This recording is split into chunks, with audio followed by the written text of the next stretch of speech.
Sangli चिंतामणनगर railway पुलावरील खड्ड्याविरोधात लोकहित मंचकडून रास्ता रोकोचा इशारा। पुलावर स्ट्रीट लाईट नसल्याने मेणबत्त्या लावून लक्षवेधी आंदोलन, ठेकेदारावर कारवाईची मागणी। सांगलीतील चिंतामणी नगर भागामध्ये रेल्वे पूल काही महिन्यांपूर्वीच बांधण्यात आले।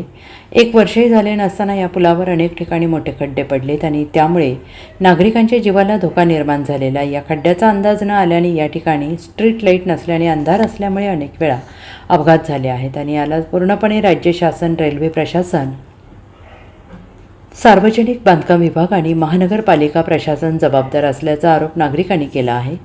सदर पुलाचे काम टक्केवारीतून दिलं गेलं असल्यामुळे रस्त्याची गुणवत्ता शून्य असून हा केवळ निष्काळजीपणा नाही तर जनतेच्या जीवाशी केलेला विश्वासघात आहे।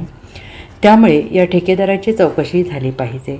दर्जाहीन काम करणाऱ्या ठेकेदारावर कारवाई, PWD आणि रेल्वे अधिकाऱ्यांची चौकशी झाली पाहिजे। संपूर्ण खर्च आणि कामाच्या गुणवत्तेची तात्काळ चौकशी करा। रस्त्याची दुरुस्ती, लाईटची तात्काळ योजना करावी अशी मागणी लोकहित मंचकडून करण्यात आली आहे। येत्या 8 दिवसात ही कामे पूर्ण न झाल्यास सांगलीकर जनतेच्या वतीनं रास्ता रोको आंदोलन करण्याचा इशारा लोकहित मंचचे अध्यक्ष मनोज भिसे यांनी दिले आहे।